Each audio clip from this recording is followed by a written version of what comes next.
Се уште се истражува како јаловиштето број 4 на рудникот Саса, со период за експлоатација од 7 години попушти само 6 месеци откако е ставено во функција. За експертите можни се две сценарија. Едното е во делот на проектирањето, а другото е поврзано со поставеноста на мониторингот на водите во рамките на јаловиштето. Сега кој го следи? Дали од аспект на струка тоа се прати соодветно како што треба? Не е само да имате гидројаловиште, да имате наблюдувачки објекти, ние ќе мериме сите тие работи, а каде е таа аналитика, прогноза, што би било кад би било. Ете сега се случи тоа, значи, веројатно, у мене има добар дел пропусти во самиот дел на она што значи проектирање, испитување, подлоги, третирање, конекција меѓу насипен материјал и основното тло, а и во дел на мониторинг.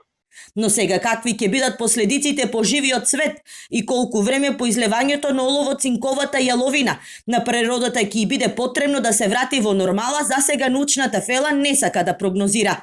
Штетите се огромни, подземните води се загадени и прашање е дали истите ќе бидат употребливи за наводнување, смета доктор Јованов, кој посочува дека час побрзо треба да се започне со чистење на талогот кој во вид на прашина со помош на ветрот лесно може да се разнесува.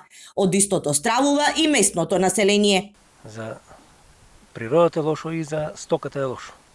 Не само за мојата стока, сите имаат тука добитоци да појуваа вода од реката. Гледате колку јаловина има пред дворо, на масата. Во моментот рудникот Саса изработува геодетски елаборат за да се утврдат точките на загаденоста во коритото на Каменичка река, за да се отпочне со негова санација, информира водостопанскиот инспектор.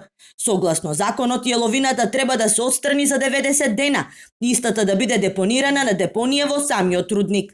Инспекторатот предложи прекршоци од трета категорија и глоба од 100.000 евра.